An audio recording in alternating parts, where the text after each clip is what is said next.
Okay, so you want to own a bookstore. A cozy corner space, wooden shelves to the ceiling, the smell of paper, a soft chair by the window, regulars who know your name, and the quiet pride of selling not a product, but a doorway into other worlds. It's the most beloved small business dream there is. And I want to start with the good news because it's real and it's genuinely surprising. Over the last 5 years, the number of independent bookstores in the United States jumped by 70%. In 2025 alone, 422 new bookstores opened, according to the American Booksellers Association. And this is after the industry was left for dead. Back in 1995, Amazon launched as Earth's largest bookstore and started undercutting brick-and-mortar prices so hard that by 2009, the number of independent bookstores had fallen to an all-time low, and experts predicted the whole industry would collapse. It didn't collapse.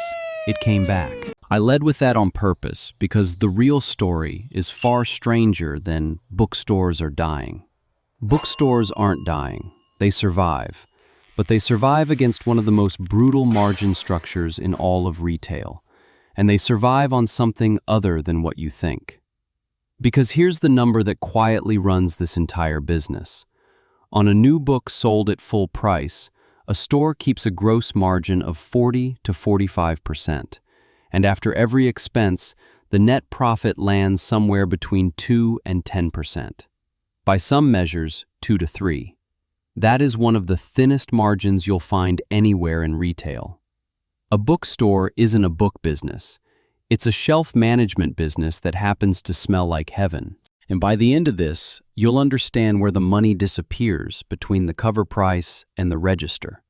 Why your most devoted regular might statistically be the one draining you.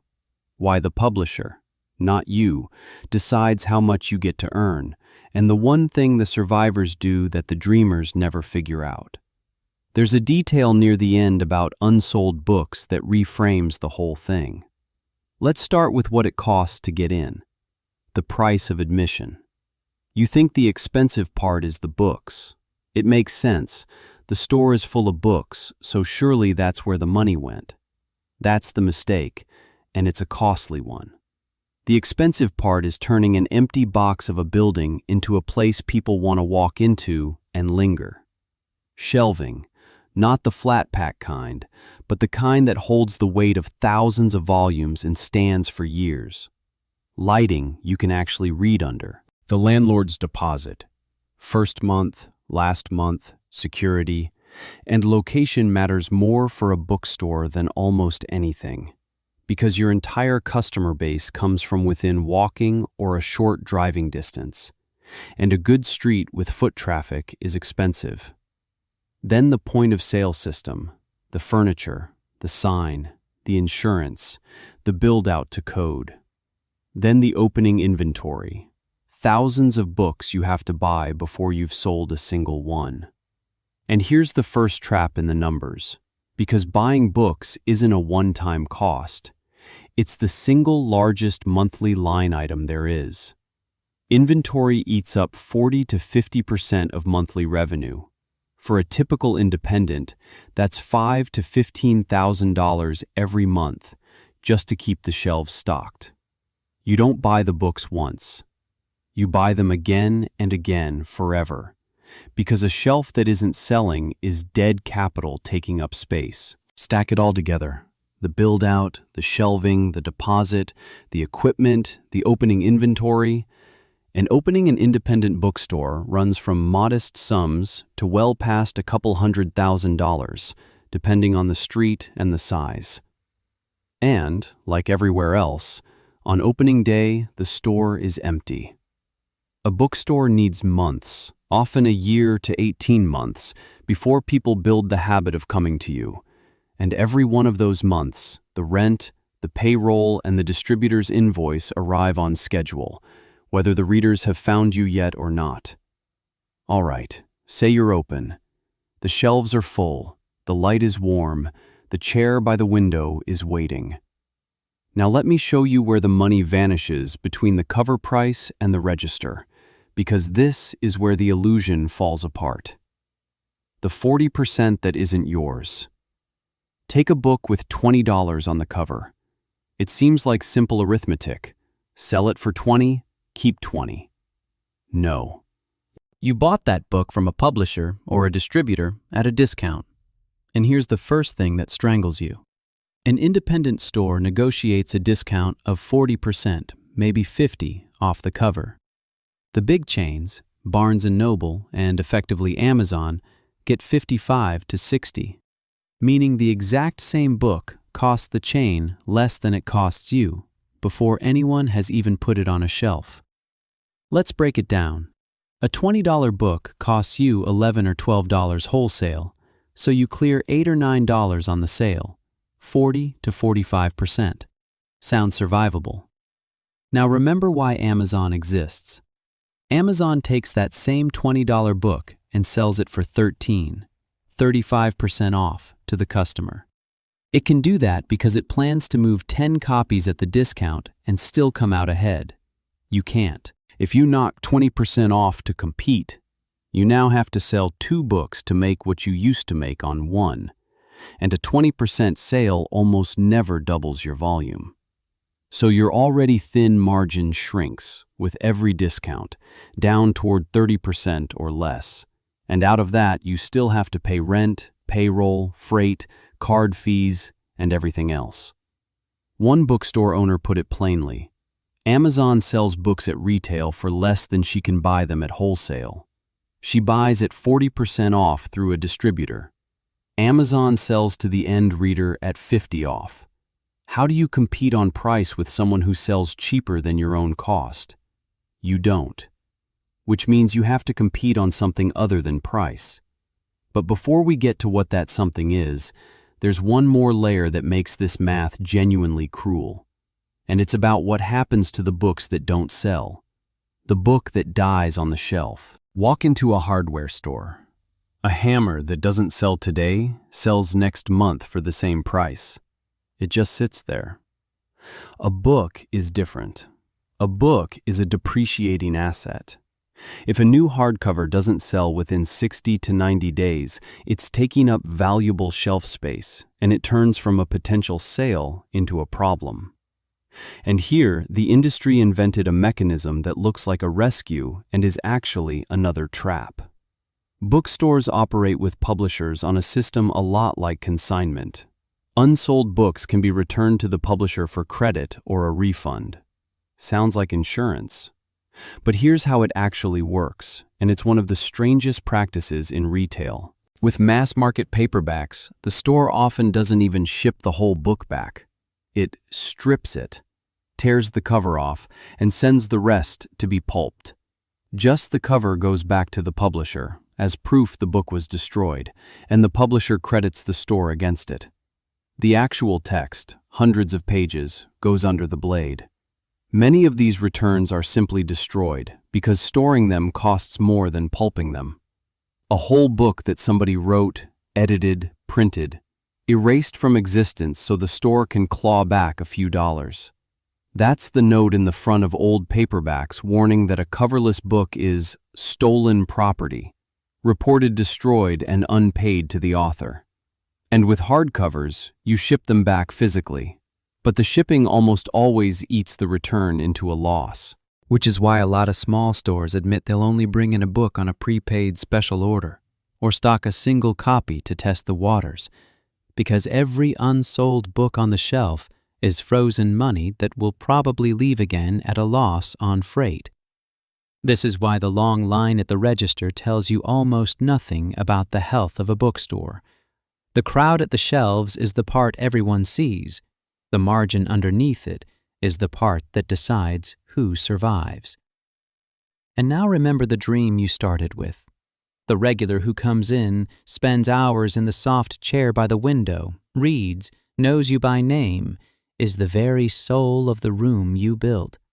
He warms the chair, drinks in the free atmosphere, holds a seat during your best hours, and leaves having bought one book that year, or nothing, because he finished the one he liked right there, or ordered it cheaper on Amazon from his phone while sitting in your chair.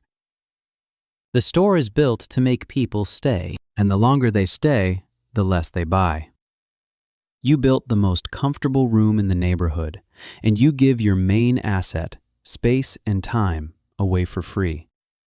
So if the books barely break even, Amazon sells below your cost, and the unsold ones leave at a loss, where does the profit actually come from?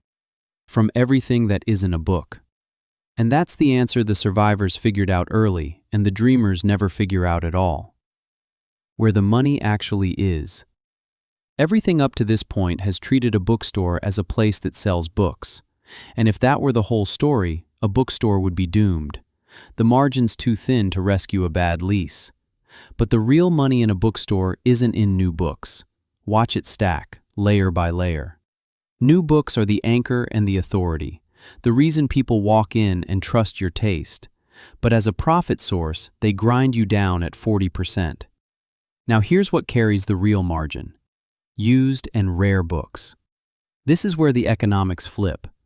When you source a book yourself, through donations, estate sales, trade-in programs, it carries a gross margin of 60 to 80% and up, because your cost is almost nothing. The same square foot of shelf, given to used books instead of new, earns 2 to 3 times as much. It's the direct antidote to the thin margin on new releases. Gifts, cards, stationery, items you don't have to fight Amazon on, because the person who came in for a book drops them in the basket on impulse. They carry 50 to 60% margins and pad the average ticket.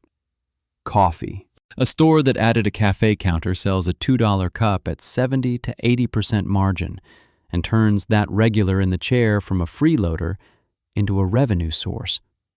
He's going to sit there anyway. Charge him for the sitting. Events and community.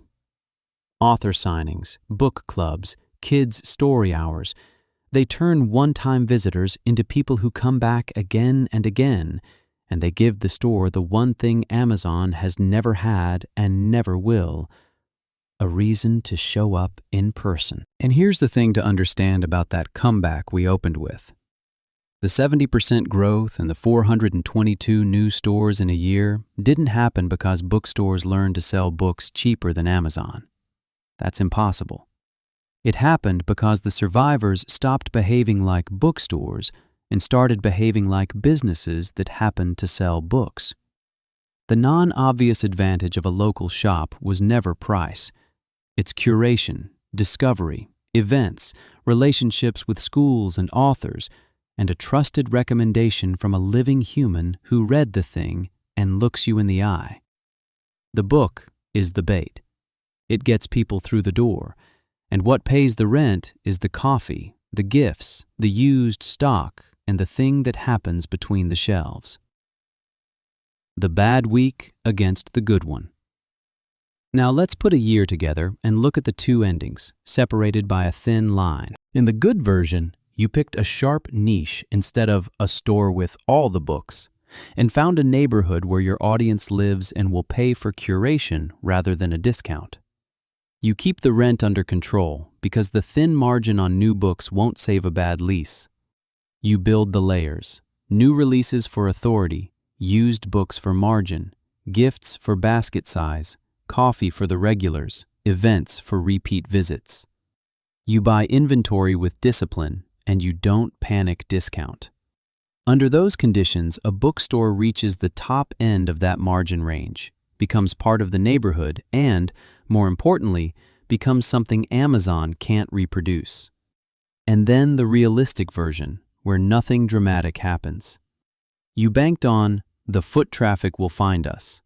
You pack the shelves with new releases because it looks beautiful, and you never built the margin layers. Your favorite regular sits in the chair reading, buying nothing. And you're glad he's there because he makes the room feel alive. Unsold new releases go back after 90 days at a loss on freight. Amazon slashes its price again. The landlord raises the rent at renewal. And one shop with a 30-year history closed exactly this way. It survived the 2008 recession, but not a 30% rent hike at lease renewal. And the bookstore that's still warm, still smells like paper, still has people in the chairs, is quietly losing money month after month because its whole income rested on a product with a 2% margin and everything else it was giving away for free. The gap between those endings isn't the books. It's a few layers of margin that are either there or they aren't. Same store, same shelves, same Saturday line, and a completely different number at the bottom. And almost none of that swing announces itself. No drama, no scandal, just slightly more unsold stock going back. A chair warmed a little longer. An Amazon discount cut a little deeper. All of it compounding quietly until the bottom line looks nothing like the dream. So before you sign that lease, understand what you're buying. Not the shelves, not the smell of paper, not the warm light and the chair by the window. You're buying 2 cents on the dollar on books, and a bet that you can build everything else around them, which is where the real money was hiding all along. 9 out of 10 people who dream about owning a bookstore think the books are the business. The books never were. Would you have made the same mistake, or did you already see where the real profit was hiding?